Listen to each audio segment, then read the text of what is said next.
Como é que tá lá? Gravando, foi.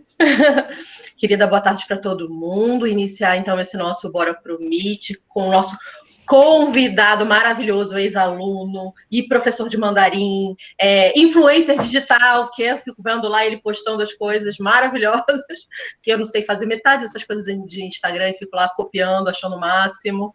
Lucas Mesquita, muito prazer receber você aqui, viu? Prazer para todo mundo que está chegando. Ó, a Eli já está colocando ali, ó. Tenho muito orgulho de você, Lu. Legal. Vou ficar vermelho se ficar me elogiando muito. Aqui a gente tem basicamente os alunos do colégio. Chegou agora também a nossa coordenadora, Flávia Mercante, bem-vinda. Eu vou passar Boa a palavra... tarde a todos, boa tarde. Vou passar a palavra para o professor Celso, que ele sempre começa o nosso Bora Pro Meet com uma leiturinha básica, para já ir deixando vocês no esquema, e depois é com você, Lucas. Beleza. Então, só para lembrar, antes de ler o texto, lembrar o que eu tinha dito aqui para a Tatiana, para os alunos e para o Lucas. A Tatiana vai postar no chat a lista de presença, ou durante a fala do Lucas ou no final. Então, preenche com carinho essa lista, porque ela não é só para garantir o teu certificado, mas ela ajuda a gente também a identificar as pessoas que estão participando, né? Uma sugestão de tema, né? Elabora uma sugestão de tema legal lá no final, né? E diz também o que você achou do papo de hoje, beleza? Então vamos para o texto. Então, eu vou ler um textinho aqui de introdução, e eu vou passar a palavra para o Lucas. Fala. E rapidinho, Ana, que eu acabei esquecendo de falar da nossa dinâmica, né? Porque tem gente aqui que não está acostumado. É que, como a gente já fez tantos e muita gente já está aqui acostumado com a gente, vocês podem fazer pergunta diretamente pelo microfone de vocês. Se vocês quiserem fazer a pergunta digitando ou levantando a mão, fica mais fácil, tá? Então, assim, quem quiser falar a pergunta, levanta a mãozinha que a gente vê lá a mãozinha aqui no Meet. Quem não quiser, tá com problema no microfone, não quiser falar, digita a pergunta que eu faço a pergunta por vocês, tá bom? Beleza, então, vamos lá. Os desafios que enfrentamos ao cursar o ensino médio são enormes. Dúvidas com relação à carreira a escolher, necessidade de conciliar uma série de tarefas, além da iminente entrada no mundo do trabalho. Teremos hoje a oportunidade de conversar com o Lucas Mesquita Teixeira, nosso ex-aluno que formou-se na China. Ele nos contará um pouco sobre essa experiência dele, né? Seu relato pode nos fazer entender, por exemplo, a importância da disciplina Projeto de Vida para cada um de nós, pois a partir dela, né, dessas aulas, podemos traçar planos para alcançarmos nossos objetivos a curto e longo prazo. O papo de hoje acontece na semana em que se comemora o Dia da Língua Chinesa. Então, eu passo a palavra para o Lucas para a gente saber um pouquinho aí da experiência dele e conversar com a gente. Bora lá, Lucas.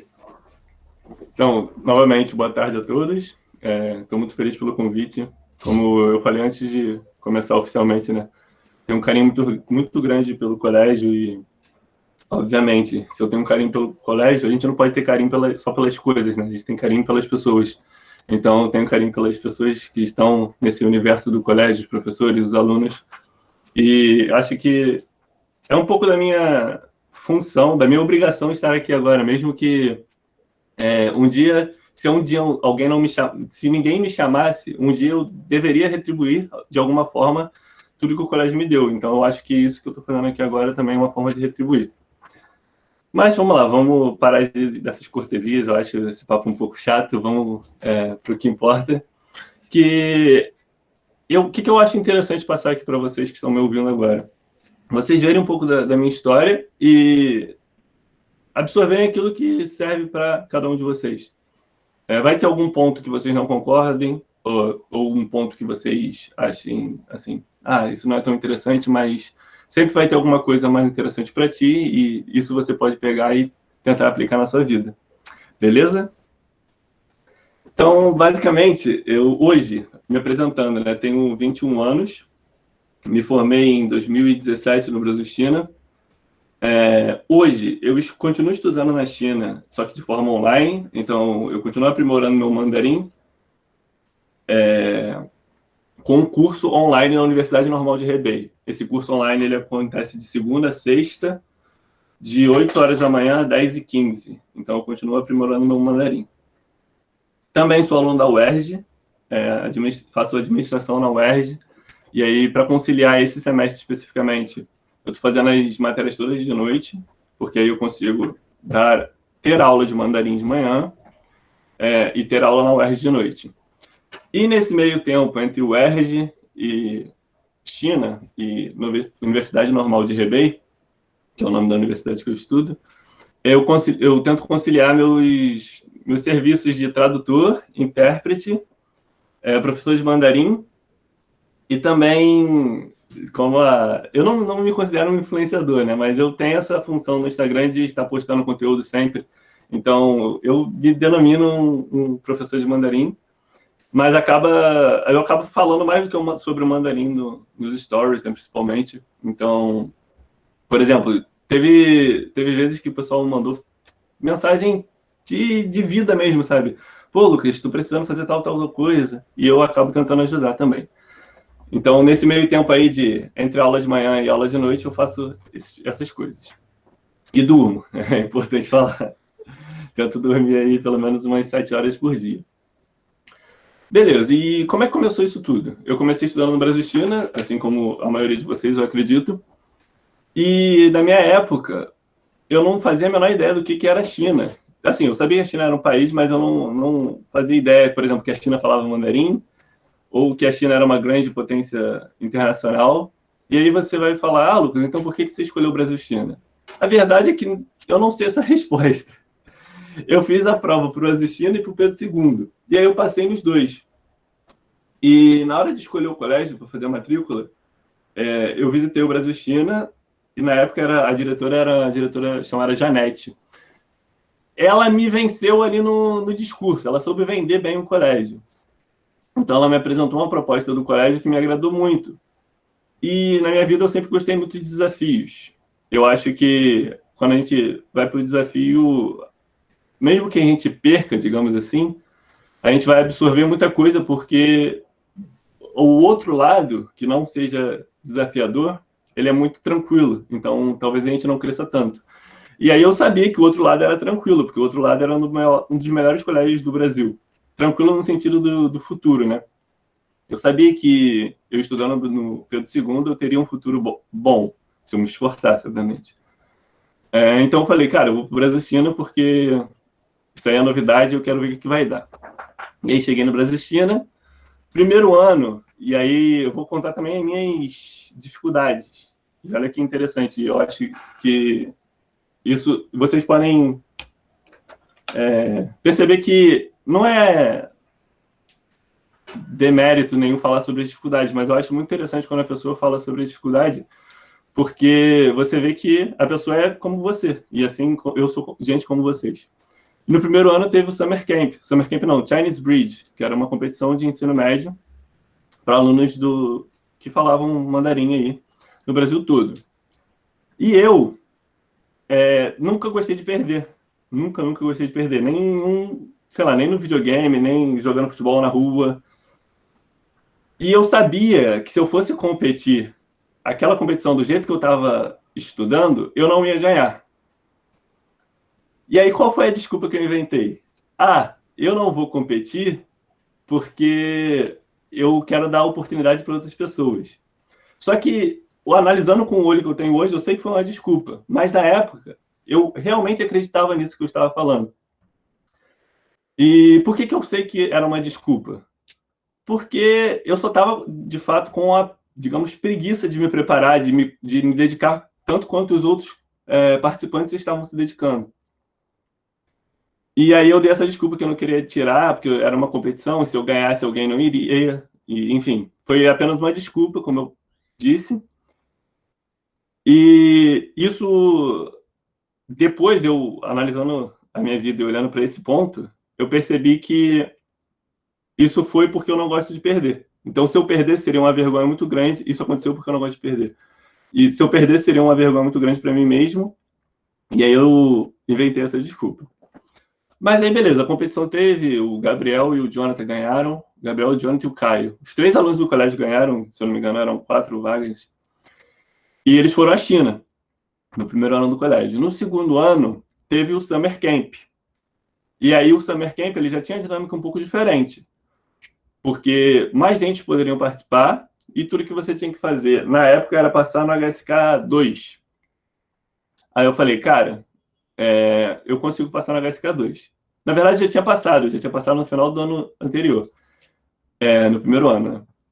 E aí eu já tinha um HSK2 e eu comecei a treinar no time de futebol, porque era um Summer Camp de futebol, então eu participei. E aí eu fui à China no segundo ano do colégio pelo Summer Camp de futebol. Na época, eu paguei, foi assim, R$2.500 de passagem. Tinha uma parceria muito boa, né, com o Instituto Confúcio. E o Instituto Confúcio cobria a maior parte dos custos, por isso que foi esse valor tão baixo. E naquela época também o yuan estava mais barato, né? Hoje em dia ele está 80 centavos, naquela época estava 50. E aí como é que eu consegui esse dinheiro para ir para a China?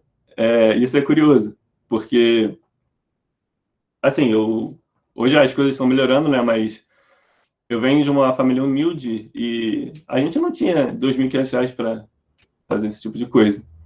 Então, eu comecei a vender empadão no colégio e era uma coisa que nem podia. Acredito que até hoje não pode. Mas, enfim, como eu disse, eu vou mostrar todos os pontos, até os pontos que talvez os professores não concordem, mas, enfim, foi o meio que eu achei ali. E eu começava a vender empadão, porque vendendo empadão, eu conseguia juntar esse dinheiro para fazer a viagem. E aí deu certo, eu consegui juntar. Eu conheci a China, fiquei cerca de 15 dias, 16 dias na China. E foi nessa viagem que eu tive a certeza que eu voltaria para a China, depois de me formar no ensino médio. Então, indo na viagem, talvez os professores saibam dessa história, porque ela já rodou por muitos lugares, mas foi a primeira vez que eu peguei avião na vida, né? E foi do Brasil para Dubai. E aí eu tenho uma coisa, hoje sou muito melhor, mas quando eu era mais novo eu não me controlava muito bem, que eu não consigo ficar parado. Eu estou falando, estou gesticulando, estou me mexendo. E imagina, a primeira vez que eu estava no avião, eram de Dubai daqui para Dubai, se eu não me engano, com 14, 16 horas, uma coisa assim. São 16 horas. E aí eu estava em estado tipo assim, preciso andar, preciso andar, preciso andar. E olha que interessante, eu estava no avião, tinha apenas 1h30 de viagem. E eu já estava nesse estado. E eu estava, tipo, preciso andar. E eu levantei comecei a andar no avião. E eu cheguei, assim, pro comissário de bordo e perguntei, assim... ele falava espanhol, e eu falava espanhol porque eu fiz um curso na prefeitura de São Gonçalo. Então, eu não sei se esse curso existe ainda, mas quem for de São Gonçalo e tiver interesse, procura CIUG, C-I-U-G. Lá tem curso de espanhol e inglês gratuito.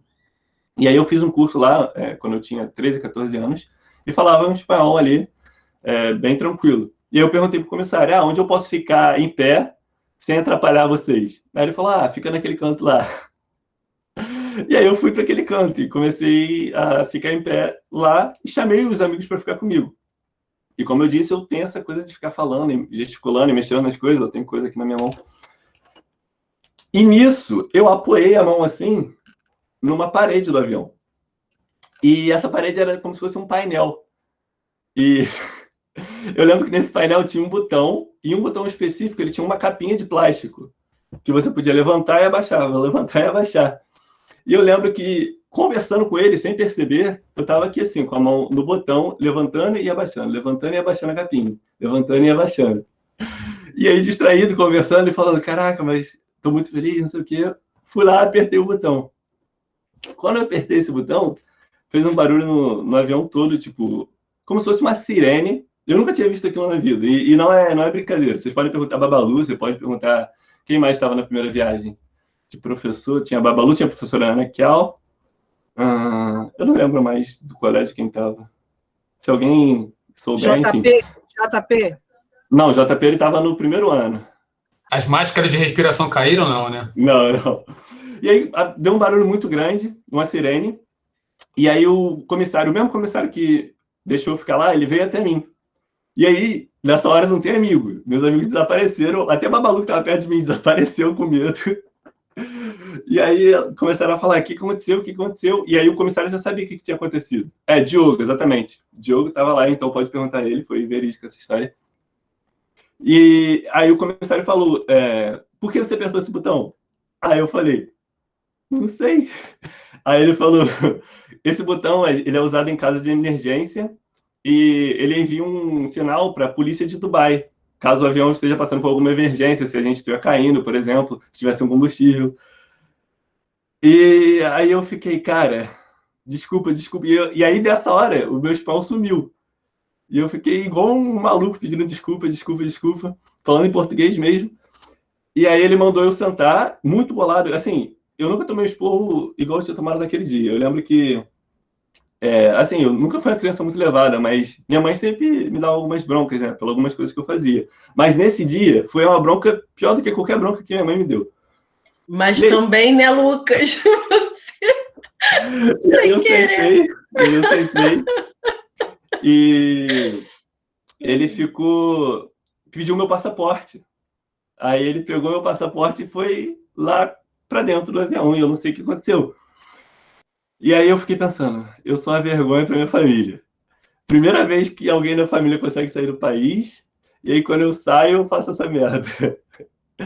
Mas enfim, ele voltou, entregou meu passaporte, e eu fiquei a viagem toda pensando, cara, eu vou chegar em Dubai, vou ser amarrado, vou ser preso, vou ser mandado de volta pro Brasil. Enquanto isso, meus amigos estavam super curtindo a viagem, comendo, dormindo, e eu, tipo, muito tenso, muito tenso. Eu lembro que estava frio, porque o avião estava com o ar-condicionado ligado, mas eu estava suando, de nervoso.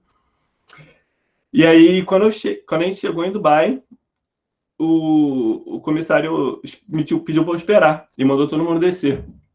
E aí, eu fui meio que o último a sair do avião. E aí, quando eu estava saindo, esse comissário olhou assim para mim e perguntou, quantos anos você tem? Aí, na época, eu tinha 17. Eu falei, tenho 17 anos. Aí ele falou, você acha que você tá aqui por quê? Aí eu falei, provavelmente vocês vão me prender, né? Aí ele falou, não, não vou não, mas não faz mais isso não, tá? Aí eu, tá bom, obrigado. Aí ele me liberou. Rolou uma pressãozinha ali, né? Você ficar ali sentindo, né? Pô, tá Porque maluco. você mandou um sinal pra polícia, né, meu querido? Eu tava muito nervoso, muito nervoso. Ainda mais que Dubai é um país árabe, então são regras diferentes, são muitas coisas diferentes da nossa realidade. Fiquei bem nervoso. Mas enfim, e aí, tirando essa besteira que eu fiz, né? Fui à China, conheci a Universidade Normal de Hebei, conheci Pequim, conheci a muralha, conheci Baoding. E me encantei pela China pela segurança, me encantei pela população, porque eles receberam o nosso grupo de uma forma muito boa, sabe? Eles tratavam a gente muito bem, isso me chamou muita atenção. Só que o que mais me chamou a atenção foi a qualidade como é que eu posso... da infraestrutura da universidade.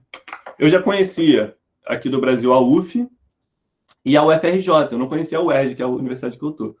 Mas quando eu fui na China, na universidade de lá, eu vi uma infraestrutura que não existe nas universidades aqui. Como assim? O campo de futebol, por exemplo, a universidade lá tinha 2 campos de futebol em perfeito estado, a grama, estado até melhor do que os campos de futebol profissionais que a gente tem. Você tinha, para os alunos de educação física, você tinha diversas modalidades que eles podiam praticar, desde basquete, a badminton, a tênis de mesa, tudo que você possa imaginar. Para os alunos de artes, tinha uma parte da faculdade que tinha, por exemplo, se eu quisesse esculpir alguma coisa, tinha uma parte para isso nos alunos, entende? Então, eu fui vendo que a universidade lá tinha uma infraestrutura muito melhor das daqui, pelo menos das que eu conhecia, das que eu conhecia. E isso me chamou muita atenção. Voltei ao Brasil, continuei estudando lá no Brasil-China. No Brasil-China, minhas notas foram sempre muito boas, né? Eu sou aquele aluno... sempre fui aquele aluno que tirava nota boa, mas gostava da bagunça. Então, por exemplo, a professora Renata, provavelmente ela não tem boas lembranças de mim. Por quê? Eu fazia o que tinha que fazer. Por exemplo, tinha trabalho, eu fazia trabalho. Tinha prova, eu fazia prova. Só que eu gostava muito de falar. Até hoje eu tenho essa característica, gosto muito de falar. E aí ela me considerava meio que um líder, porque lá na turma do fundo, eu ficava conversando com todo mundo e chamando todo mundo e fazendo brincadeira com todo mundo. E eu lembro que a primeira vez que eu saí de sala foi com ela, inclusive. Porque ela falou assim, pô, Lucas, você não para, hein? Aí eu falei, tipo, eu sempre fui muito Mas não estou fazendo nada. E eu, meio cínico, sabe? Eu falei, professora, mas não estou fazendo nada. Aí ela falou assim, esse é o problema, você nunca está fazendo nada.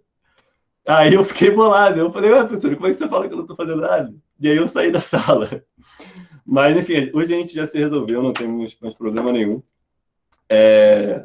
Mas isso também é para mostrar que eu também aprontava, sabe? Eu fazia minhas besteiras. E a única coisa que eu tinha certo ali durante o ensino médio, eu tirava nota boa em todas as matérias, mas a única coisa que realmente me motivava, que falava assim, Lucas, é através disso que você vai mudar seu futuro, era o mandarim. E, assim, não desmerecendo as outras matérias, mas eu não me via usando, por exemplo, a física para nada. Sei que é um colégio de matemática, mas não me via tendo um futuro usando a física, aplicando a física como eu posso dizer? Usando a física a gente usa, né? Porque a física é no nosso dia a dia. Mas não me via ganhando dinheiro, por exemplo, ensinando física ou sendo um engenheiro. Eu não me via ganhando dinheiro, por exemplo, com as matérias biológicas. Então, o que me motivava no colégio era o mandarim. Principalmente porque quando eu fui à China, nessa primeira viagem, eu conheci um rapaz chamado Tiago, e ele tinha trabalhado como tradutor já, e ele tinha ganho, foi num evento, se eu não me engano, foi Copa do Mundo, eu não lembro agora se foi Copa do Mundo ou as Olimpíadas. As Olimpíadas foram em 2016, não foi? As Olimpíadas 2016. Eu acho que foram as Olimpíadas, não me recordo agora. Mas ele era brasileiro e ele tinha falado que durante as Olimpíadas, trabalhando assim 15 dias como tradutor, ele tinha ganho um valor aproximado de 16 mil reais. E aquilo ficou na minha mente. Lucas é mercenário. Não, eu vou te explicar. Eu vou explicar para vocês por que isso ficou na minha mente.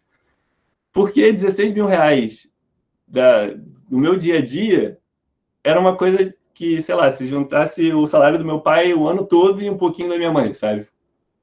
Aí a gente ia conseguir 16 mil reais. E eu falei, cara, ele conseguiu isso em 15 dias com o mandarim. E foi isso que me motivou, principalmente, a continuar estudando mandarim. E eu continuei, HSK3, HSK4, me formei no Brasil-China. E aí chegou a hora de ver quem são elas, né? Chegou a hora de separar os homens dos meninos. Porque quando eu me formei, logo assim, no último ano, né, eu fiz vestibular para a UERJ e o Enem. E eu passei na UERJ, passei no Enem, passei na UF, na UERJ. Só que eu acabei escolhendo a UERJ. Já estava fazendo um semestre no ano seguinte que eu me formei, né? E eu estava pensando, cara, eu sei que o semestre na China começa em setembro, então eu tenho até setembro para decidir se eu vou ou não. Na verdade, tinha até um pouco antes, porque eu precisaria solicitar a bolsa, né? E eu estava botando muitas coisas na balança, como, por exemplo, minha família, eu vou ficar longe da minha família. Mas a China é uma cultura totalmente diferente, eu não sei se eu vou me adaptar. E eu estava fazendo um pouco do que eu fiz no primeiro ano, usando desculpas para não sair, eu não gosto muito dessa palavra, mas não sair da minha zona de conforto, digamos assim. Então eu estava botando esse tipo de desculpa. E aí eu lembro que teve uma competição chamada Chinese Bridge, de novo, né, dessa vez para estudantes universitários, no Rio Grande do Sul. E eu fui representando o Rio de Janeiro. Então a professora Ana, ela pediu para que eu fosse representando o Rio de Janeiro, porque dentre os alunos da época que estavam aqui no Rio, meu mandarim era considerado bom, e eu fui junto com o Magno, um amigo meu também que estuda no colégio. Inclusive, fica aí a sugestão, porque ele também hoje ganha dinheiro com mandarim, então pode chamar ele para um bate-papo aí. Inclusive, a gente tem muitos projetos juntos, eu, o Magno, o próprio Guilherme, o Miguel, muitos projetos juntos. Eu posso falar mais sobre isso quando eu chegar nessa parte da minha vida. E aí, enfim, eu fui para o Rio Grande do Sul, e nessa competição, eu nem tinha ido com a gana de ganhar. Por quê? Na mesma desculpa de antes. Se eu ganhar, eu vou tirar a vaga de alguém. Lucas, eu queria que você explicasse essa competição do Chinese Bridge, porque você tem que fazer algumas coisas, né, sobre a cultura chinesa. Tem como você explicar para os alunos? Porque como a gente está nesse momento de aula remota, então muitos alunos, principalmente que entraram agora do primeiro ano ou que são do segundo ano do colégio, eles não tiveram muito contato, né, porque não teve, né? Então, enfim. Se você puder explicar como que é essa competição, o que precisa apresentar. Beleza. Basicamente, a competição ela vai avaliar a sua pronúncia em mandarim, então você vai ter que fazer uma autointrodução em mandarim. Ela vai avaliar se você tem, além da pronúncia, se você tem a capacidade de formar um texto bem formado, ou seja, você sabe usar elementos gramaticais do mandarim, você sabe usar palavras mais rebuscadas do mandarim. Vai avaliar também seu conhecimento sobre a cultura chinesa, então a competição tem uma prova, e aí nessa prova ela avalia se você conhece a cultura chinesa. E a competição também tem uma parte de talento, então você tem que ter um talento que é muito recomendado que seja um talento relacionado à cultura chinesa. Por exemplo, Tai Chi Chuan, ou pintura em Nanquim. Sei lá, você pensa aí alguma coisa que tenha relacionada à cultura chinesa. Você desenvolve um talento a partir dessa coisa e aí apresenta no Chinese Bridge. E a estrutura é basicamente essa. Vai mudar uma coisa ou outra, por exemplo, no de universidade, você tinha um desafio a mais, que era o seguinte: eles colocavam um poema na sua tela, na sua frente, assim, e pedia para você ler aquele poema.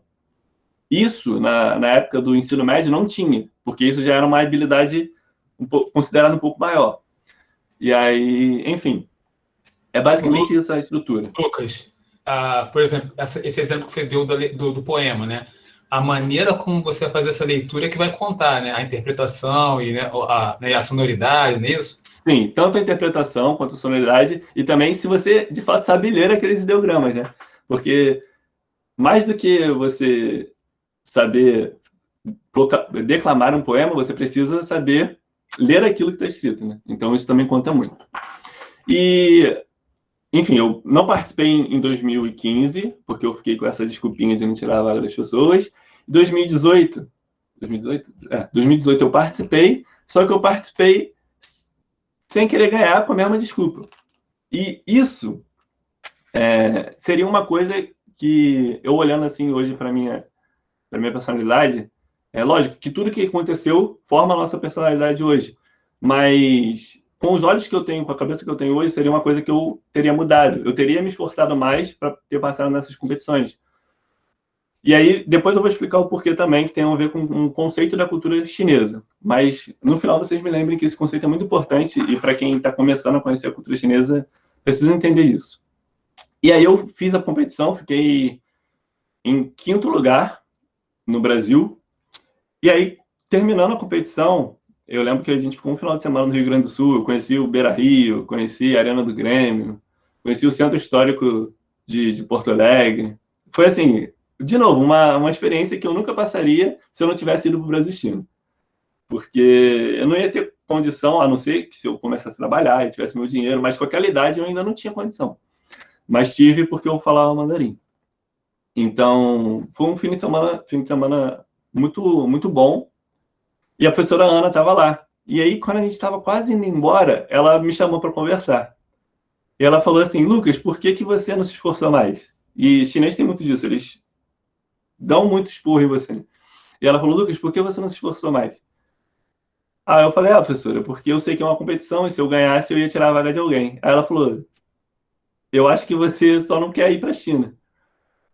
Aí eu falei: não, a senhora não está falando certo, eu só não queria tirar a vaga de alguém. Aí ela falou: eu acho que você não quer ir para a China. Aí eu falei: por que você está falando isso? Porque você também tem a oportunidade de ir com intercâmbio, morar lá 1 ano. E até agora eu não vi você se movimentando para ir. Aí eu falei: tá, a senhora está certa. Aí é o desafio, né? E aí eu voltei para o Rio de Janeiro pensando nisso.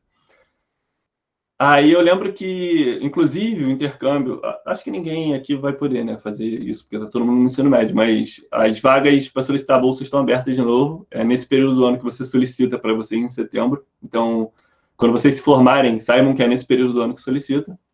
E aí estava mais ou menos nessa época, abril, maio, e eu lembro que faltava uma semana, assim, para a solicitação terminar, o período de inscrição terminar. Aí eu falei, eu fiquei com aquilo na cabeça que ela me falou, eu falei, vou solicitar. E aí eu solicitei e, enfim, já tinha passado na HSK4, já tinha passado na HSKK. O mandarim não era um problema, então essa parte eu já estava tranquilo. O problema era eu, de fato, agilizar tudo para ir e parar de dar desculpa de sempre. E olha que curioso, antes de eu ir, eu fui para eu sou católico, para quem não sabe, antes de eu fui num retiro. Tipo assim, vamos dizer, o fim da documentação de entregar tudo para o Instituto Confúcio era no domingo. E eu fui num retiro que era de terça a esse domingo. E eu falei, se for a vontade de Deus, eu vou. E, tipo assim, fui pro retiro. E eu sabia que no retiro eu ia ficar sem celular. Então a professora não ia ter contato comigo. Magno, que era um amigo que ia comigo, não ia ter contato comigo. E o outro meu amigo também não ia ter, o Miguel. E eu fiquei durante todo esse tempo no retiro, sem ter contato com ninguém. E aí foi no sábado à noite no retiro. Uma pessoa da coordenação do retiro falou assim, Lucas, sua mãe tá aí. Ué, o que minha mãe tá fazendo aqui? O retiro é, tipo, longe da cidade, sabe? Um negócio... minha mãe não estava lá, mas minha mãe tinha ligado. Foi isso. Sua mãe tá te ligando. Aí eu falei, mas por que minha mãe tá me ligando? Aí ela falou, Lucas, tem um monte de gente procurando documentação que você não entregou, não sei o quê. E tudo isso eu estava só usando como desculpa para não ir para a China, sabe? No sentido de querer ficar na zona de conforto. E aí terminou o retiro. Por um milagre, eu consegui toda a documentação, porque o prazo do MINT era domingo. E eu não tinha feito, por exemplo, o exame que eu tinha que fazer, eu não tinha feito... como se fala? Você tinha que escrever uma carta. Por que eu devo ganhar esse intercâmbio? Aí você tinha que fazer isso, eu não tinha feito. Mas deu tudo certo, eu consegui um intercâmbio. E aí fui. Morei na China durante um ano, na Universidade Normal de Hebei. E aí, falando um pouco da experiência na China agora, né?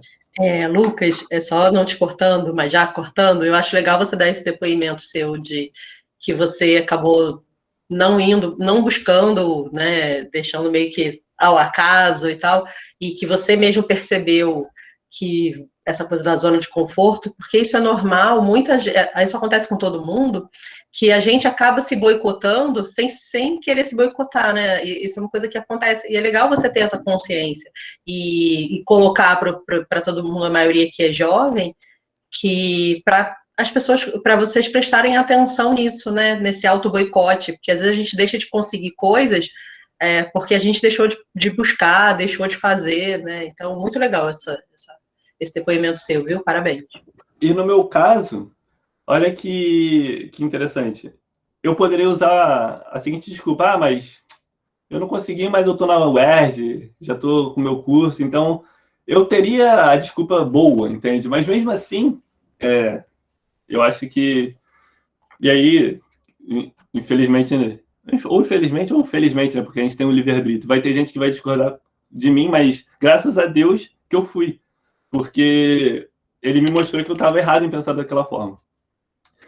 E aí eu fui, morei na Universidade Normal de Hebei, e eu já falava mandarim o básico. Só que o básico não, né? Mais do que o básico, porque o HSK4 já é considerado intermediário para avançado.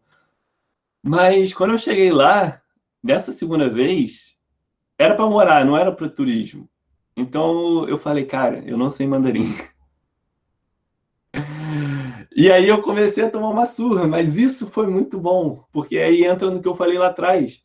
Eu tinha estudado 3 anos no Brasil dentro de sala de aula, me esforçado. Só que quando eu cheguei na China, eu tinha muita coisa para aprender ainda, na vivência. E aí meu mandarim fez assim, deu uma explosão, e eu comecei a aprender muito mais rápido, eu comecei a perder as manias que eu tinha de, sei lá, às vezes a gente fala muito, isso é uma coisa muito do brasileiro. E aí isso, para quem fala mandarim, é uma coisa ruim. E aí eu fui perdendo isso, fui perdendo esses tiques que eu tinha, tudo porque eu estava lá na vivência, estava no fogo, e fui sobrevivendo. Mais do que sobrevivendo, fui vivendo, porque, para quem não sabe, o estudante que é bolsista na China, ele tem uma bolsa de estudos no valor de 2.500 yuan por mês. 2.500 yuan por mês, hoje dá 2.200 reais por aí na cotação. Isso é bastante para uma pessoa com 18 anos. Então, eu tinha 19 anos. E lá, né, Lucas, que lá as coisas são um pouco mais baratas do que aqui, né, questão de comida, de transporte, né? Uhum. Você morava na universidade? Como é que era esse...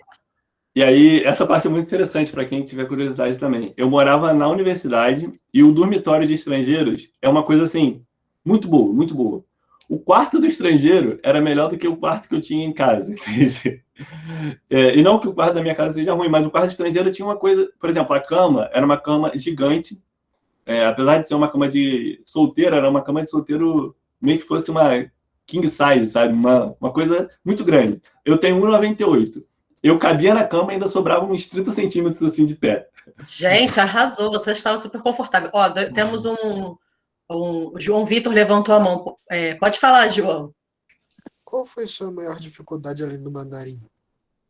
De adaptação na China? Sim, sim.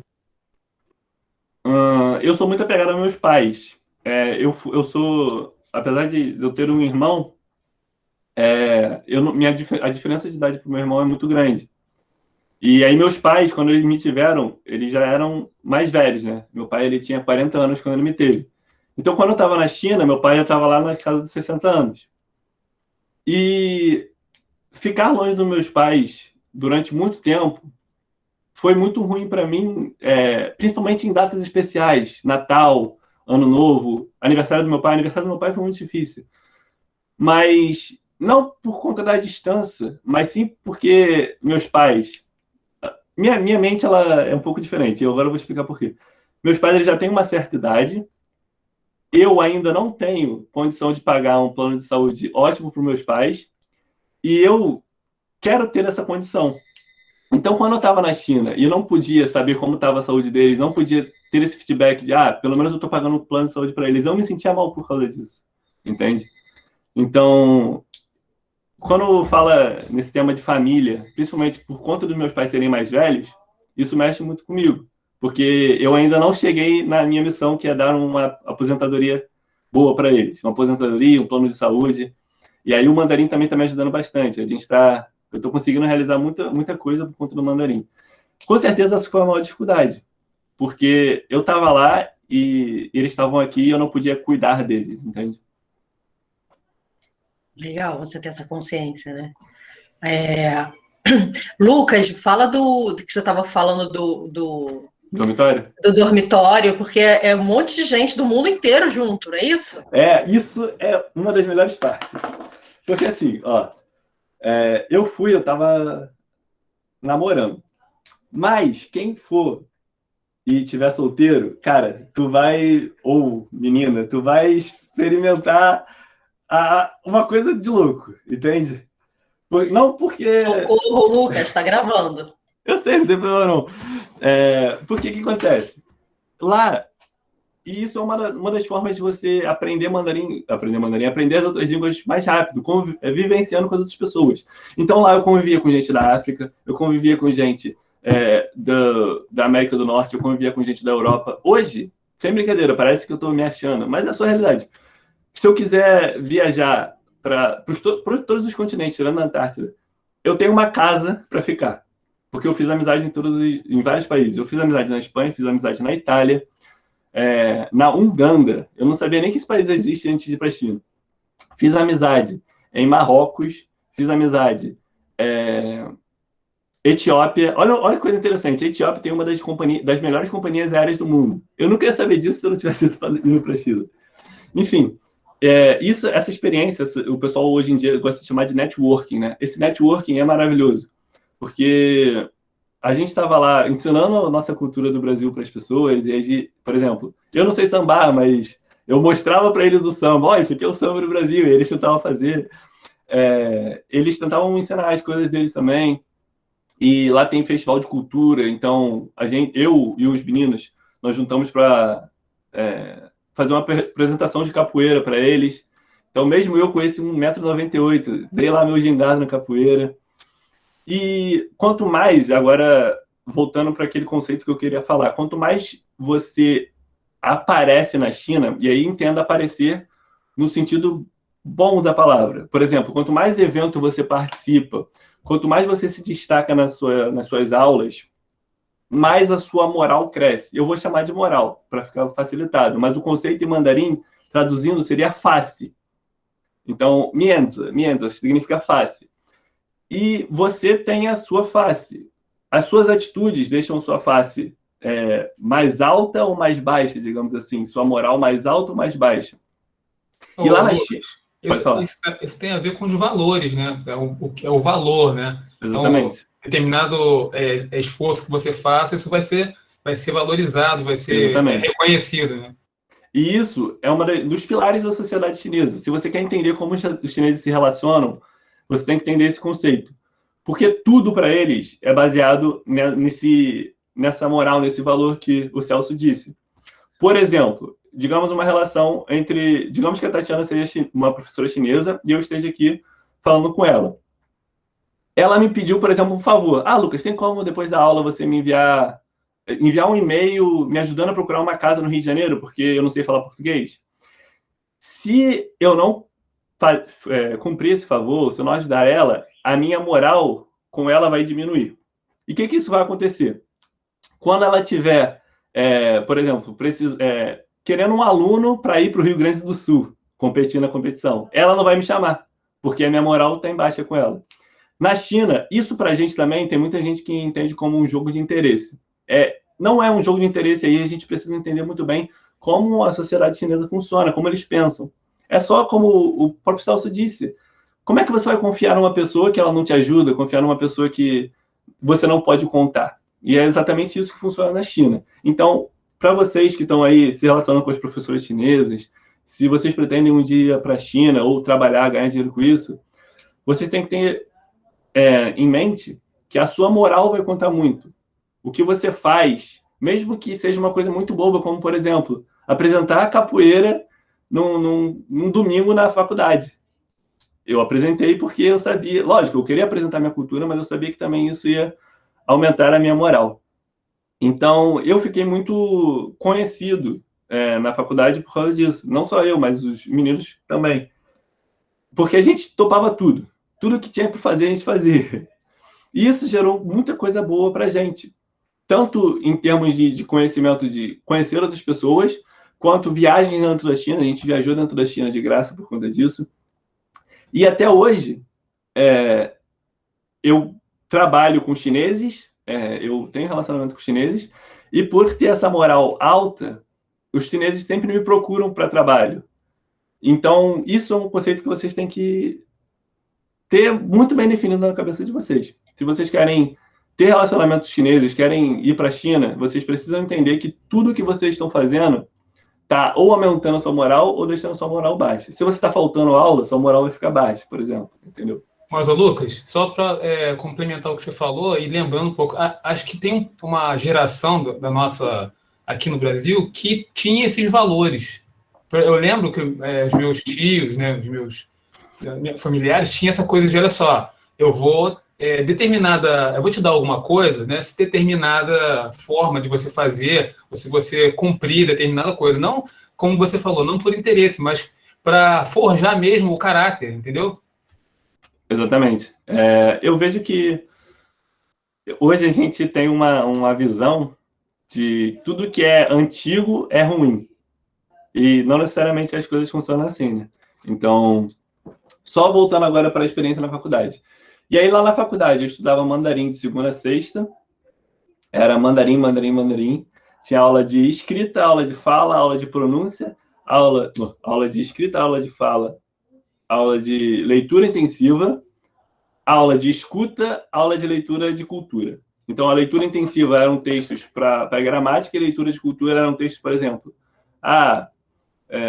qual é a importância do confucionismo na sociedade chinesa, esse tipo de leitura.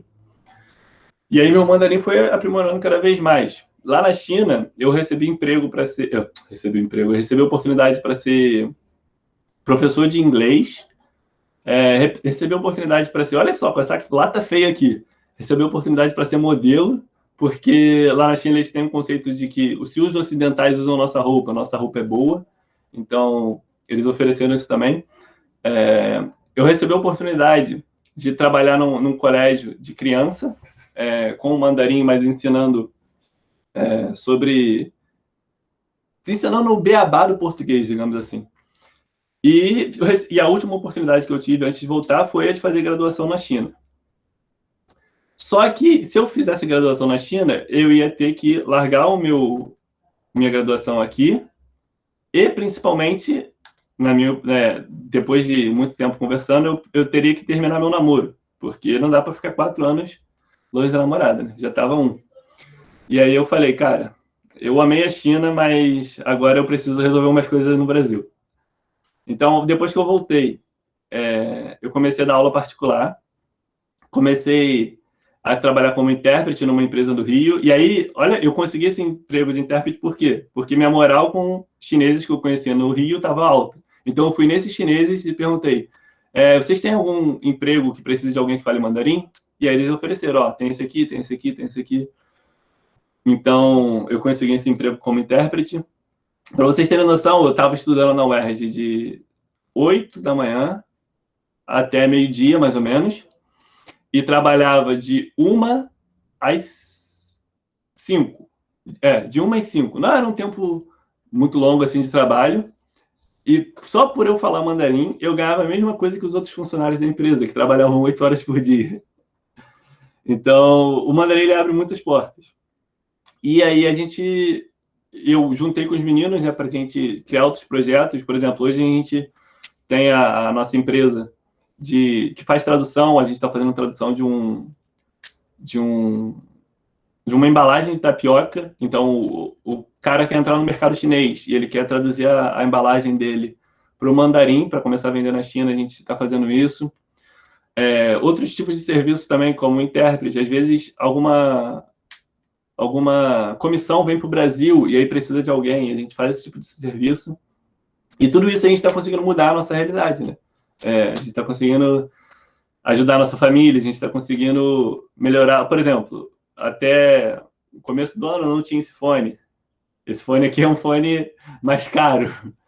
Eu não tinha as peças que eu tenho hoje no computador que eu estou usando. Eu tenho 2 monitores, um aqui e um outro aqui, porque quando eu faço live, eu preciso estar atento ao chat também. Então, live um monitor para ver o chat, outro monitor para ver o conteúdo da live. E tudo isso foi por conta do mandarim, né? Porque eu fui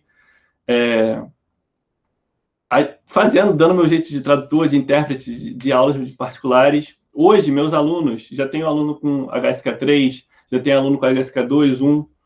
Tem um curso online do Mandarim Sem Mistério também. Enfim, se os pais de vocês, ou enfim, qualquer outra pessoa queira aprender mandarim, a melhor fórmula que eu conheço foi a que a gente desenvolveu junto. Eu, o Magno e o Miguel estão fazendo propaganda também. Muito legal. Lucas, antes de você, só porque senão a gente se perde, que vai começar a entrar um monte de pergunta. Como você falou das lives, os alunos, tem um aluno perguntando se você faz live no Twitch. Beleza. Então, eu faço... Pode. Não, pode responder que eu faço as próximas. A minha live, ela acontece toda semana no YouTube. Por que eu não faço live na Twitch? Porque eu quero monetizar meu YouTube. Para eu monetizar meu YouTube, eu preciso de uma determinada... eu não sei como é que é o termo em português, watch time. Seria tempo de o tempo de visualização. Quanto tempo que o pessoal está te assistindo lá no... Todo mundo lá no YouTube do canal do Lucas. O seu canal é o quê? É Lucas Mandarim? Igual do Instagram? Demorou. Isso. Todo mundo, por favor, seguindo o Lucas. Aí eu faço no YouTube por isso. Eu tenho um projeto, e esse é um projeto muito maior, de fazer na Twitch.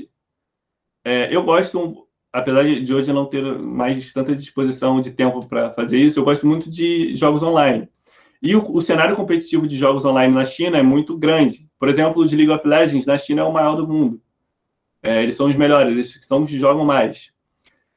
E eu tenho um projeto de fazer react dos caras jogando em mandarim, porque eu vou poder traduzir para o público o que eles estão falando, o que eles estão fazendo. Isso é uma coisa que ninguém faz no Brasil, mas isso é uma coisa que eu preciso de uma estrutura maior aqui em casa, eu preciso de um ambiente melhor, então vai ser uma coisa a longo prazo. Ih, gente, olha, arrasou.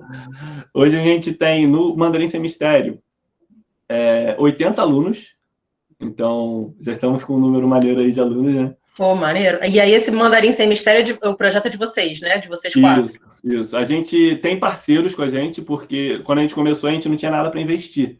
Então, na internet, se você quiser fazer propaganda, você precisa pagar, né? Então, teve uma época, para talvez os professores tenham me visto, eu estava aparecendo em tudo que é vídeo no YouTube, eu estava aparecendo em tudo que é joguinho lá, como, entra no meu curso, esse tipo de coisa, e a gente precisou investir um dinheiro, então a gente precisou de parceiros para investir. E como a gente conseguiu esses parceiros, de novo, nossa moral estava alta. E aí eles confiaram na gente. Legal. Para poder voltar nas perguntas. A Elisângela, né, nossa diretora, está perguntando, está pedindo para você comentar um pouco sobre o comportamento dos alunos chineses durante as aulas na universidade. No relacionamento com os professores, porque isso é uma coisa que os professores chineses sempre falam dos nossos alunos, né? Do tipo, nossa, mas é muito diferente, né? E qual é a relação dos jovens com os estudos lá? Ela está perguntando. E aí, já aproveitando e emendando a pergunta da Ohana, ela está perguntando, a sua graduação na China seria em mandarim ou no que você escolhesse? Então, na verdade, o curso que eu fiz na China, ele não chegou a ser uma graduação, né? Mas, se eu quisesse fazer ou não? Não entendi a pergunta dela. Se você fosse fazer, porque você teve a oportunidade, né, você acabou voltando. Se você fosse fazer, como que seria? Seria em mandarim mesmo, a graduação, ou seria em algum outro curso? Beleza. Só para deixar bem claro. O curso que eu fiz, ele foi ensino de mandarim para estrangeiros, basicamente isso. O curso que eu fiz de 1 ano. Quando eu terminei, eu poderia fazer letras, né, mandarim em inglês, por exemplo, ou letras mandarim no formato de ensino também para estrangeiros, ou poderia fazer administração em mandarim. Isso você tem a possibilidade. É nesse ponto que eu fico bem chateado com as gerações seguintes do colégio. Por quê? Eles achavam que a China, o mandarim, era só para quem queria falar, trabalhar com o mandarim. E, na verdade, não. Você pode fazer filosofia na China, você pode fazer um mestrado na China, você pode fazer um doutorado na China. Hoje, olha que interessante, eu estou conseguindo, junto com meus amigos, óbvio, entrar na cabeça dos nossos ex-alunos. Um exemplo, a Júlia, não sei se você conhece, Júlia Medeiros. Ela passou na HSK3 agora há pouco. Nem sei se eu podia estar falando isso, mas enfim. Por quê? Porque eu fiquei pentelhando na cabeça dela. Ela faz alemão e português aqui no Brasil. E eu falei, Júlia, você já vai falar alemão, você vai falar mandarim, e você vai ter a oportunidade de fazer um mestrado na China, um doutorado. Assim, não vai atrapalhar em nada a sua vida, pelo contrário, só vai acrescentar. E aí ela consegui convencer a cabeça dela. Também tem o Jailson. O Jailson, ele faz desenho industrial na UF. Ele também voltou a estudar mandarim, já está com a HSK3. Então, isso... E também, eu não culpo só os alunos. Talvez, na época era tudo muito novo. Nem a gente, nem os professores sabiam muito bem como ia ser. Então, eles não sabiam que a gente ia ter essa possibilidade, por exemplo, de estudar engenharia na China. Por mais que fosse porque é uma coisa muito difícil de se pensar, né? Engenharia em chinês, meu Deus, vai ser impossível. Mas com um curso que eu fiz, por exemplo, de 1 ano na China, você consegue fazer. Porque nesse 1 ano, você se prepara seu mandarim para você fazer uma graduação, por exemplo. Então, poderia ter essa opção. E em relação ao comportamento dos alunos. No colégio, principalmente, os alunos chineses, eles são muito... Como é que eu posso dizer? Muito centrados. Centrados é a palavra certa. Por quê? Porque eles precisam garantir a vaga na universidade. E lá, a China, eles têm uma coisa... Essa parte da cultura eu acho muito bela. Que eles precisam, por conta da face que eles precisam manter, eles não podem desonrar os pais. E não passar na universidade é uma desonra para os pais. Então, eles fazem de tudo para passar na universidade, porque eles precisam manter a face dos pais, não a face deles mesmos, mas manter a face dos pais. Então, eles são exatamente aquele tipo de aluno que anota até o cuspe do professor, porque eles precisam honrar os seus pais. Na universidade, os rebeldes começam a aparecer, porque a universidade ela é um pouco mais aberta. Só que ainda assim, nada comparado, por exemplo, eu faço universidade pública aqui no Brasil. Ontem eu tive uma aula que tem 120 inscritos e tinha 5 na turma. Então, nada comparado a gente, né? Eles não matam aula, por exemplo, eles valorizam muito o professor. O professor na China, ele tem uma função na sociedade quase que como um jogador de futebol para a gente, entende? Não enquanto valor monetário, mas enquanto respeito. Enquanto a gente respeita, por exemplo, muito o Neymar, eles respeitam muito os professores. Mas o valor monetário também é bem diferente do nosso, viu? Isso eu posso garantir, certeza. porque quando eu fui lá, eu perguntei. Então... Com certeza. Mas essa coisa do respeito também é bem legal. Assim, quando a gente estava com a comitiva, quando eu fui no Summer Camp, sempre apresentavam os professores, né? Primeiro, assim, os professores do Brasil, né? Para depois mostrar os alunos. Então, tem sempre essa coisa do professor tá em primeiro lugar, né? Então, eu vou contar uma história, mas ela é uma história... eu vou tentar encurtar, né? Porque eu falo demais. Eu estou me amarrando nesse papo aqui, mas enfim. Foi o seguinte, ainda sobre professores. A gente foi num jantar muito especial com o reitor da universidade. E era um restaurante muito chique, tinha um monte de coisa que eu nunca tinha visto na vida em termos de porcelana. E eu falei, caraca, tipo, oh meu Deus, estou num filme. E um desses pratos, dessa disposição, né, na mesa, estava com um guardanapo dobrado de uma forma diferente. Todos os guardanapos estavam dobrados de uma forma e um específico estava de uma forma diferente. E aí eu vi aquilo, eu falei, nossa, que interessante. Provavelmente alguém muito importante vai sentar ali. Eu não vou sentar perto daquela pessoa. Eu vou sentar bem longe. E eu sentei bem longe. E um amigo meu, não vou falar nomes para não ficar feio, ele falou, que interessante, esse guardanapo está diferente, vou sentar aqui. E aí ele sentou naquele lugar. Quando os professores começaram a chegar e o reitor da universidade chegou, o que teve que acontecer? Um dos professores, que seria o estagiário, foi até esse meu amigo e falou, você está no lugar errado, por favor, levante, porque esse é o lugar do nosso reitor. Aí ele levantou sem entender nada, mas tipo, por quê? E aí uma questão da cultura chinesa. O mais importante no jantar, ele deve sentar o mais longe da porta. Então, por exemplo, digamos que aqui é a mesa e a porta fique do outro lado. Se eu estiver aqui, eu vou estar olhando para todo mundo, vou ter a visão mais ampla e vou estar mais longe da porta. Teoricamente, eu sou a pessoa mais importante. Então, meu amigo passou vergonha na frente de todo mundo, ficou com cara de taxa, e ainda entendendo esse conceito de importância, né? Porque o reitor era o mais importante ali, o professor. Tinha outras pessoas na mesa, tinham empresários, tinham, na época, além de empresário, se eu não me engano, tinha artistas também, mas o professor era o mais importante. Celso levantou a mão, Celso, pode falar. Eu tô aqui achando interessante, né, esse aspecto que você falou da cultura chinesa, porque, na verdade, Lucas, é a motivação que é diferente, né? A motivação para você estudar, a motivação para você conquistar, o que te motiva, como você falou aí, né? Não desonrar os meus pais, isso que te move, né? E talvez isso que transforme as relações. Então, poxa, eu preciso respeitar a Tatiana, a professora Tatiana, porque pode, assim, nem que ela não fale com meus pais, mas porque alguém vai saber, as pessoas vão saber quem sou eu e como eu me comporto, como eu falo com as pessoas, vai chegar no ouvido dos meus pais, não é isso? Exatamente. E isso, como eu disse, tem pontos da cultura chinesa que eu amo muito, que eu acho que são essenciais para a minha vida. E quando eu voltei no intercâmbio, eu voltei muito mais maduro, né? Eu amadureci muito lá enquanto homem. Tanto porque eu cheguei lá e eu falei, agora sou eu e eu vou ter que me virar. Eu vou ter que lavar minha roupa, eu vou ter que limpar o meu quarto, eu vou ter que cuidar das minhas despesas, digamos assim. Apesar de não ter muito, porque, se você for com intercâmbio, você não vai pagar aluguel, você não vai pagar água, você não vai pagar luz. você não vai pagar... Você vai pagar o Wi-Fi, mas vai ser um valor muito mísero. Então, assim, tudo isso você não paga. Você vai pagar o quê? O que você come e...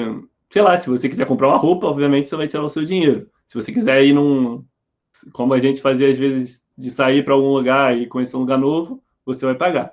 Mas as despesas primordiais é tudo custeado. E aí, voltando... Ele está colocando aqui que o respeito aos professores e aos mais velhos é uma coisa muito diferenciada lá, né? Acho que na cultura oriental. Oriental, de toda forma. Tem uma pergunta aqui, cadê que passou, do Alex André, se você sofreu xenofobia lá. A gente está com tempo? Estamos meio apertados, digamos assim, mas vai, acho que dá para responder. Eu preciso explicar um conceito da cultura chinesa e o professor Celso, eu vou pedir até a ajuda dele para ver se faz sentido. Rapidinho, Lucas, só para lembrar, Tatiana, para você colocar a lista lá, não esquece. Sim, vou colocar agora, tá? Beleza, vai, Lucas. Porque esse conceito, ele foi uma coisa que eu observei, eu junto com meus amigos, e a gente nunca conversou com, por exemplo, professor de filosofia sobre isso. Então, eu vou tentar resumir. Eu não sofri xenofobia, em nenhum momento, eu sempre fui muito bem recebido, tanto eu quanto meus amigos. E é bom lembrar que éramos 4 brasileiros. Na verdade, tinham 6, mas o Gabriel e a Letícia, eles não andavam muito com a gente. Era o casal, eles andavam mais juntos. E aí os 4 garotos bobões andavam juntos. Era eu, o Guilherme, Magno e Miguel. Eu sou alto, 1,98 m. Miguel, ele é mais baixo, tem um cabelinho enrolado. Enfim, estamos de características diferentes. O Guilherme é negro e mais forte. O Magno, ele é muito branco, parece um russo, tem um narigão grande. Enfim, cada um de um jeito e a gente não sofre xenofobia. Porém, o que acontece na China? Isso é uma coisa que você não vai ver, por exemplo, um chinês falando porque ele não entende. E eu bato muito nesse ponto de você ouvir da voz de outra pessoa, porque do brasileiro, né? Porque ele sabe como as coisas acontecem. Na China, a grande maioria das pessoas, isso é um assunto bem sério, então eu vou tentar também ser rápido. Na China, a maioria das pessoas de pele preta, elas vêm da África. A maioria. E muitas dessas pessoas, elas vão para a China na tentativa de ter uma vida melhor. Tudo bem até aí. O que acontece? Muitas pessoas, isso de fato acontece de verdade, acabam, quando bebem ou quando vão para bares, acabam fazendo besteira. Por exemplo, discutindo por causa de mulher, ou se batendo, ou arranjando briga, ou quebrando coisa no bar. Até mesmo dentro da faculdade isso acontece. Eu lembro que lá na faculdade o 4º andar é um andar de convivência. E a gente podia fazer festa lá, a gente podia ficar em amizade. E aí eu lembro que, por exemplo, um rapaz, ele era do Egito. Egito? Não, Sudão. Sudão, ele era negro e muçulmano. E ele nunca tinha tido contato com, por exemplo, as espanholas que usavam uma roupa mais curta. E não estou falando do problema é roupa, presta atenção. Só que quando ele viu aquilo, ele falou, caraca, que coisa é essa diferente? E aí, com certeza a culpa é dele. E ele estava embriagado, e aí ele mexeu na menina. Só que o que acontece? O chinês, ele vê isso acontecendo, as pessoas de pele negra, as pessoas pretas, fazendo esse tipo de coisa, e o chinês ele não sabe muito de geografia, a não ser do país dele. E aí ele associa as pessoas que fazem besteira com as pessoas da África. Então, vamos lá, vamos tentar ser claro aqui. Eles veem as pessoas negras fazendo besteiras, brigando no bar, fazendo besteira na faculdade, sendo expulso da faculdade. Eles não sabem que, por exemplo, o Brasil tem gente negra. Eles não sabem que os Estados Unidos tem gente negra. Para eles, todos os negros são africanos. E eles pensam que todos os negros que eles veem são africanos. Inclusive, o Guilherme já aconteceu isso muitas vezes com ele. O pessoal falava assim, você é de qual país da África? Ele, não, eu sou brasileiro, no Brasil também tem negro. E aí, para eles, todo negro que está indo para a China tem essa, no fundo, eles têm esse receio de fazer besteira, entende? Então, eu não sei nem se isso, eu não sou pesquisador, nem teórico, desculpa, não era teólogo, falei teólogo errado. Mas isso acabou surgindo aí um preconceito, de fato, né? Porque eles associam todas as pessoas de pele negra com africanos e todos os africanos fazem besteira. Então, toda pessoa de pele negra automaticamente faz besteira. E aí, o que acontecia, por exemplo, com o Guilherme, muitas vezes? Ele pode falar mais do que eu sobre isso. Ele estava fazendo um discurso e aí ele ia muito bem nas provas, ou então ele nunca se envolveu em besteira nenhuma, e os próprios professores ficavam, nossa, mas você faz as coisas tão bem, nem parece que você vem desse país da África. E aí ele fala, não, calma, eu não sou africano, e não é porque eu venho da África que eu faço as coisas mal. Só que é uma coisa muito diferente do que a gente tem aqui no Brasil. O preconceito que eles têm lá é uma coisa muito diferente. Por isso que eu ia pedir a ajuda do professor Celso para tentar... Não sei se o senhor entendeu, né? Mas... o que você falou é muito complexo, porque tem a ver com os hábitos e costumes dos chineses. E o olhar que o chinês, né, como você explicou muito bem, o olhar que o chinês construiu, porque ele desconhece a diversidade não só dos países, né, e dos hábitos também. E como você falou, uma outra coisa que você falou, que tem os valores dele, tem como se comportar, então tudo isso para o chinês é difícil de entender, e aí ele classifica, né? Ele vai classificar, infelizmente.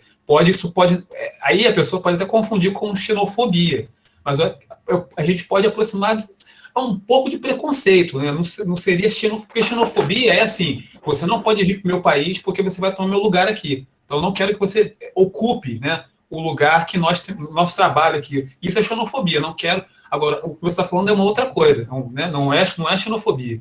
Sim. E aí, vocês que têm essa vontade de ir para a China, que isso não desanime vocês também, porque isso não tem... O Guilherme, aconteceu muitas vezes isso com ele, mas eu tenho certeza que ele prefere, por exemplo, estar lá do que estar aqui, porque aqui no Brasil ele sofre o preconceito de verdade, ele sofre o racismo de verdade, sabe? Ele sofre o tipo de coisa de entrar numa loja de segurança e ficar seguindo ele. Então, é totalmente diferente. Aqui é pior, Lucas, porque é velado. É o olhar, entendeu? Eu vou falar isso para você porque eu experimentei isso em Balneário Camboriú. Fui visitar o Balneário com a minha esposa e quando nós entrávamos nos lugares, né? O Pedro tem a pele mais clara, meu filho. Jaqueline é loira de olhos azuis. E aí nós entrávamos, assim, você sentia que, tipo assim, pô, o que você está fazendo aqui? Tipo assim, um olhar, entendeu? Uhum. E é totalmente diferente o que ele passa aqui, o vocês passam, né, de pele negra passam aqui, e o que vocês vão passar na China. Na China é uma ignorância por parte dos chineses, sabe? Aqui eu já vejo mais com uma falta de querer tratar as pessoas como elas devem ser tratadas, entende?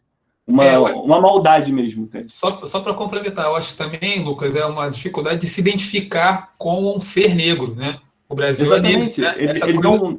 Eles não sabem disso. Eles não sabem que eu e Guilherme somos do mesmo país. Porque nós somos diferentes, entende?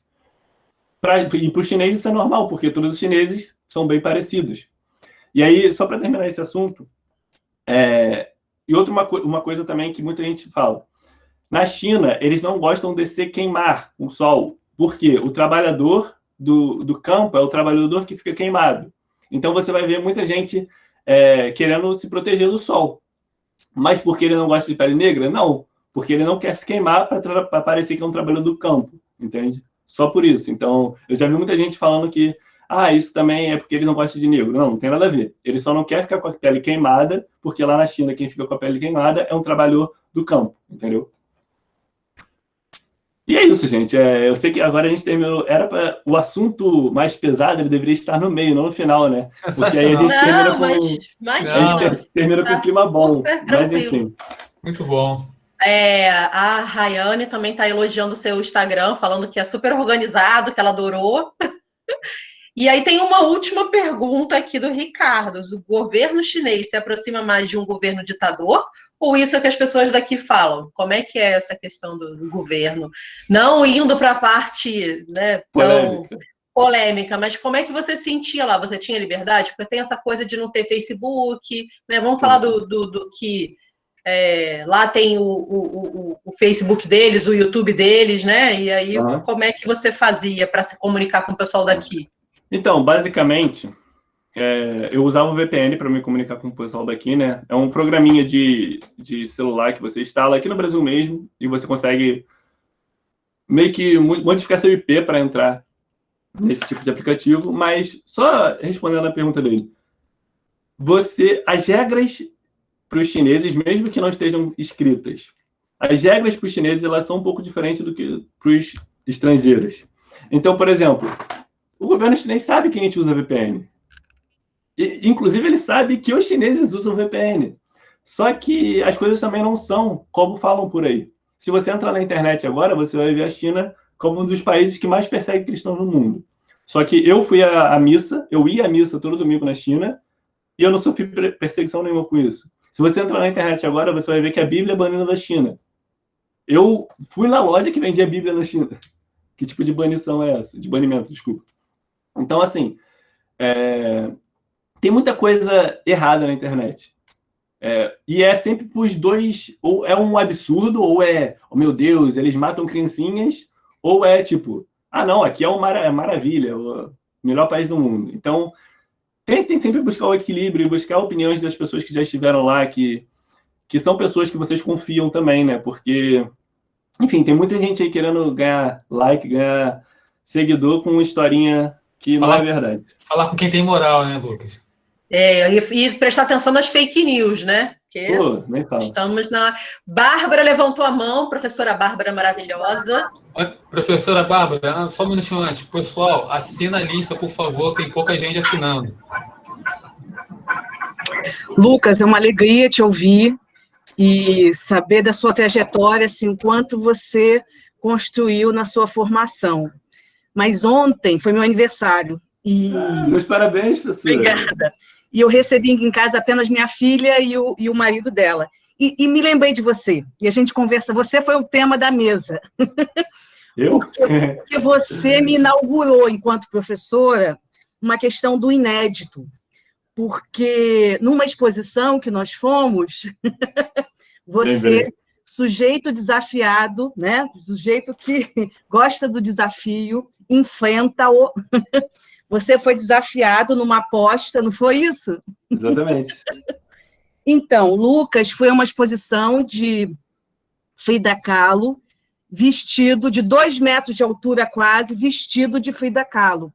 Então, para mim, isso não foi uma iniciativa da professora, isso foi uma performance do Lucas, por iniciativa própria, gostando do que estava vivendo. E eu, enquanto professora, fiquei muito encantada com essa iniciativa e postura do Lucas. Essa postura não se desenvolveu só na China, ele já tinha esse compromisso com aquilo que ele faz, né? E foi muito interessante. Se você puder falar um pouquinho sobre isso, vou ficar feliz. Era isso. Obrigada. Olha, antes do Lucas falar, a Elis disse que se bobear ainda tem essa foto que ela disse que vai dar uma procurada, hein, Lucas? Olha aí. Pô, mas não divulga, tipo assim, numa rede social, sabe? Fica só entre vocês. Mostra pros alunos no celular assim, esse aqui é o Lucas, só isso, entendeu? Mas, enfim, não por vergonha, não, mas se quiser pode divulgar também, não tem problema nenhum, não, tô brincando. É o seguinte, o que aconteceu? A professora, ela definiu bem, né, a Bárbara?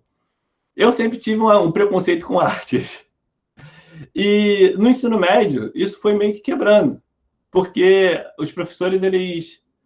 Sei lá, no ensino fundamental, minhas aulas de arte foram muito defasadas. Eu aprendia muita coisa, tipo, como pintar. Mas eu não gosto de pintar, então por que eu quero saber como pintar?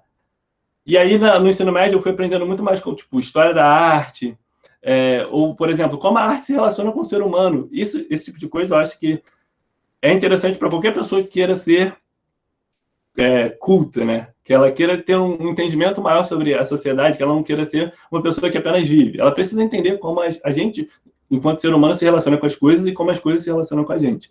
E no ensino médio, graças a Deus, eu tive professores maravilhosos que me proporcionaram isso. E a professora Bárbara não foi diferente. E aí, numa aula de arte, a gente estava falando sobre Frida, e aí me chamou muita atenção a história da Frida. E aí, nessa de me chamar a atenção, alguém me falou. Eu não lembro se a gente já tinha... a gente estava fazendo uma pintura, enfim, tirando foto, e nesse mesmo dia a gente ia para uma exposição. E aí eu falei, e falando para mim, duvido você ir vestido de Frida Kahlo.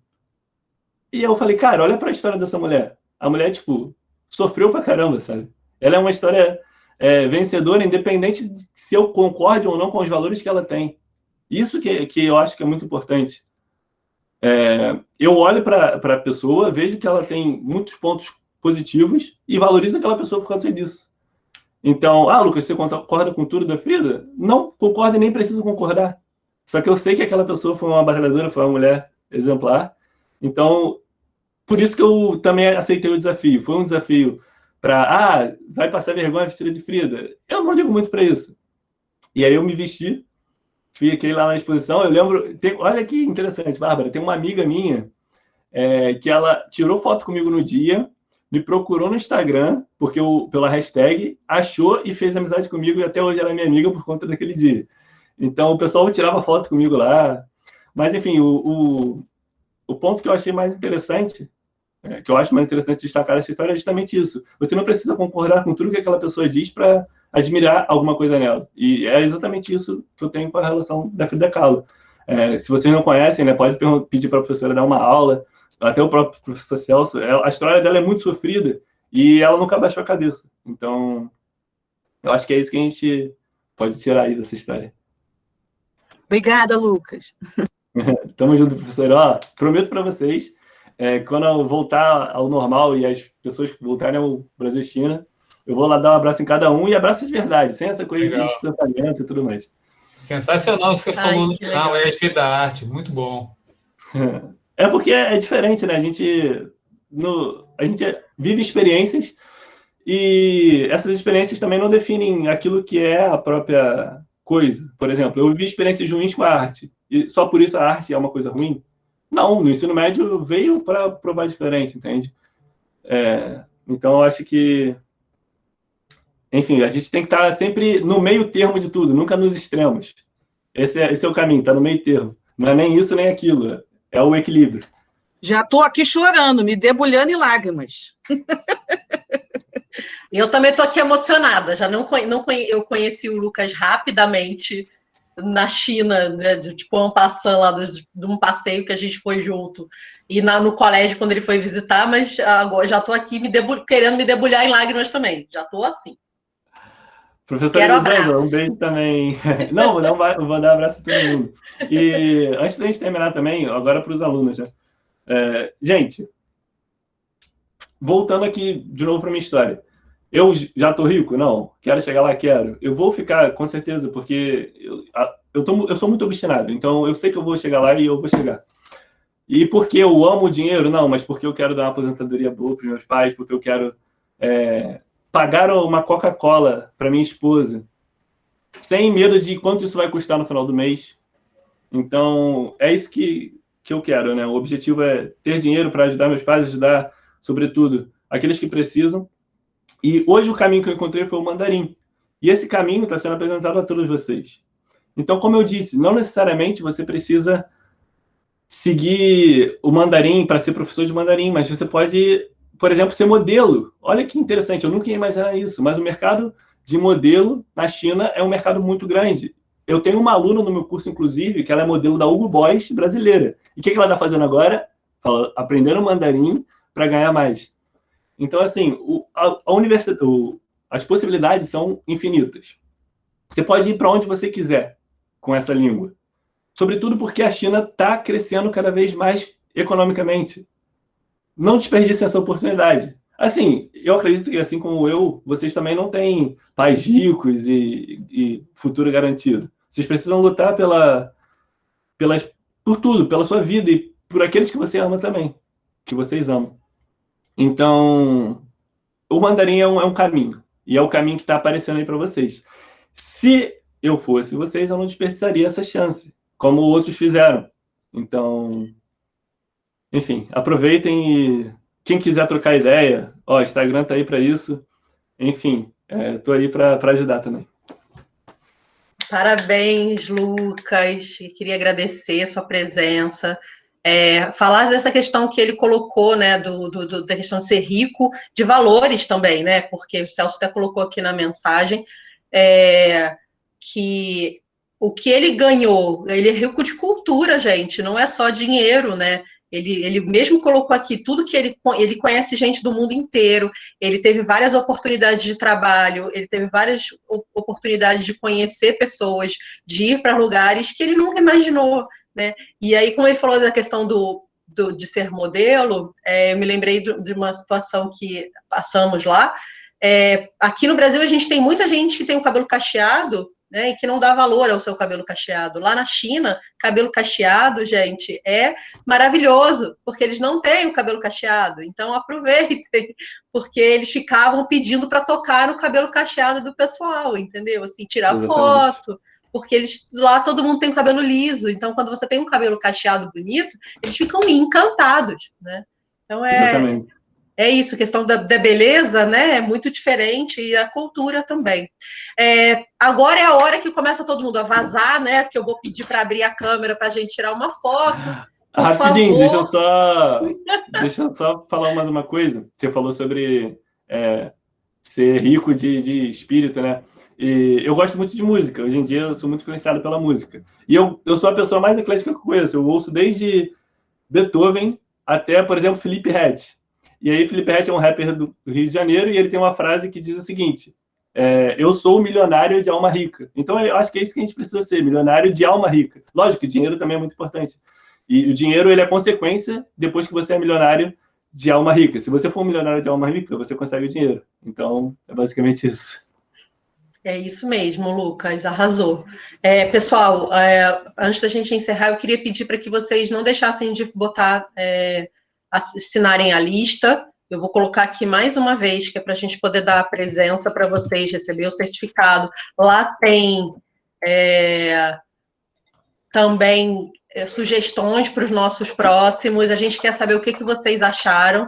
E aí, se possível, gente, abram a câmera para poder fazer uma fotinho, uma última fotinho aqui, né? Não deixem de seguir o Lucas Mandarim, tanto no YouTube quanto no Instagram, por favor, todo mundo lá no Lucas. Isso é muito emocionante, né? Você recebeu o ex-aluno, a pessoa que está sendo vitoriosa, né, naquilo que se propôs a fazer a partir do que ele, né, as oportunidades que ele aproveitou. Muito bom.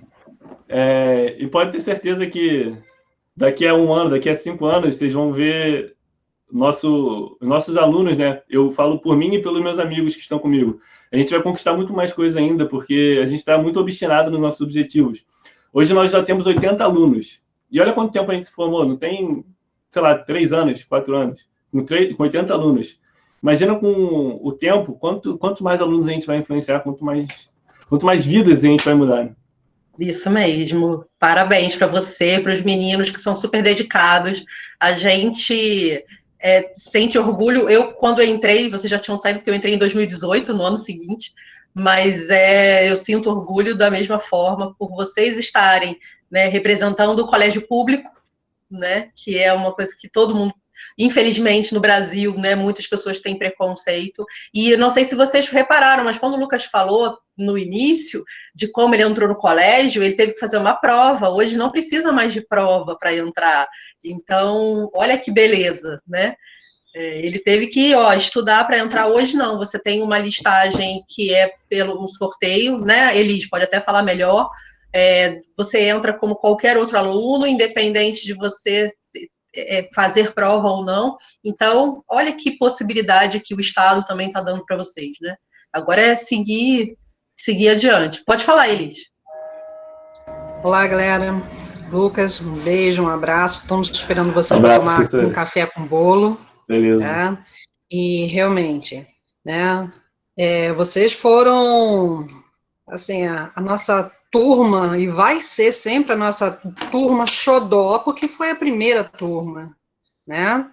E, por outro lado, vocês realmente tiveram que passar por um concurso, né? Tiveram que passar por uma prova super concorrida. Nós tínhamos 72 vagas para 700 pessoas inscritas, foi mais ou menos esse número, tá?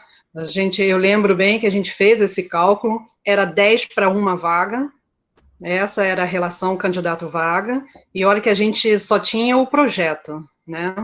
Então, os olhos de vocês brilhavam quando vocês fizeram na escola, o nosso, então, você imagina, quando que um professor de física ia ter um laboratório de física numa escola do estado, com horário, num quadro de horário, só naquela escola, entendeu?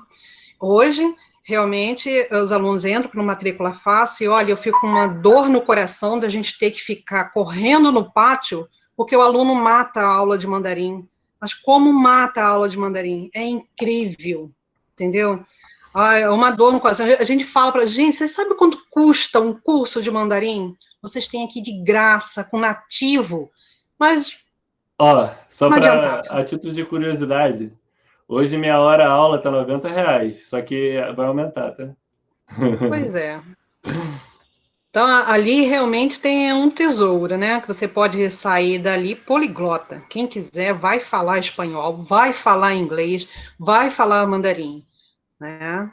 Mas, assim, eu acho assim, eu fico com dor no coração de ver que alguns jovens não vê isso como uma ponte, né? Que vai impulsionar eles.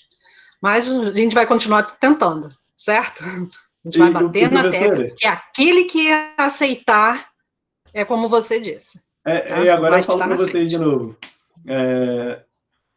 para os professores, né? Uma pessoa que já tenha mudado de vida por conta disso, vocês já, assim, já estão fazendo o seu papel, sabe? Por mais que tenham 50 alunos e só um faça, esse um já foi o suficiente para vocês se sentirem honrados. Então, agora é o meu momento de agradecer o trabalho que vocês fazem. Eu sei que não é mole, eu sei que o Estado ele não fornece tudo que deveria, mas quando vocês verem um aluno de vocês se destacando, pensem que esse aluno já é o suficiente para vocês se sentirem felizes e realizados quando bota a cabeça lá no travesseiro. É o suficiente para vocês falarem, combati o bom combate. Um aluno meu mudou de vida. Mas você Mas pode ter é certeza. exatamente assim que a gente Exatamente. pensa, Lucas. Olha, Exatamente. parabéns, porque a gente Cada está. vitória de um de vocês é a nossa também. É uma Entendeu? estrelinha de cada vez, Lucas, uma estrelinha de cada Isso. vez. Porque por dinheiro, a gente, simplesmente pelo dinheiro, a gente não ficaria. Entendeu? Tem essa parte que é pessoal, que para a gente tem muito valor, que é o ser humano, né? A formação do ser humano. Muita gente não entende o que é isso, mas a gente entende. Então, o dinheiro é necessário, é importante, mas tem essa parte que as pessoas não entendem e que faz muito sentido para a gente. Tá bom? Pessoal, eu preciso encerrar, porque a gente já está no limite do tempo. Lucas, muito obrigado. Vocês não vão abrir mesmo para eu poder tirar foto, né? Cadê? Ó, Júlia, João Pedro, Clara, a Clara Aê, maravilhosa, mó vergonha, Ricardo. Natália, maravilhosa, pode abrir aí. Eu avisei que eu ia te cobrar dessa vez. Ó, Júlia, muito bem. beleza. Olha, Arthur, muito bom. Legal. Mais ninguém? Bruna, cadê? Ricardo falou que tá com vergonha. É isso, Yasmin, Raíssa, muito bom. João, muito bem. Gente, atenção, hein? Vou tirar aqui então a fotinho. Gias. Olha, a Ana Beatriz abriu, hein? Gostei. Aê, Ana Beatriz. Aê, gente, muito obrigada. Ela tá dizendo aqui que. Gente, o cachorro comeu a câmera. Que é isso? Aluno é tudo igual, né? Não é, viu, Lucas? É isso que a gente tem que aturar, ó. Mas é isso, gente. Muito obrigado pela participação aí de todo mundo. Muito obrigado por me ouvirem também. E que vocês precisarem, só me chamar no Instagram. Tantos professores. A professora Tatiana tem meu número. Se você quiser passar para os outros professores, pode passar sem problema nenhum. Estou aí para ajudar, beleza? Tá bom, muito obrigada, Lucas. E sucesso, viu? Nessa sua nova trajetória Lucas, aí. Faz uma frase de despedida em mandarim, por favor. Vou fazer uma facinha. 我很高兴来这里跟你们说谢谢大家. Eu estou muito feliz de ter vindo falar aqui com vocês. Muito obrigado a todos. 谢谢。再见. Zaijian.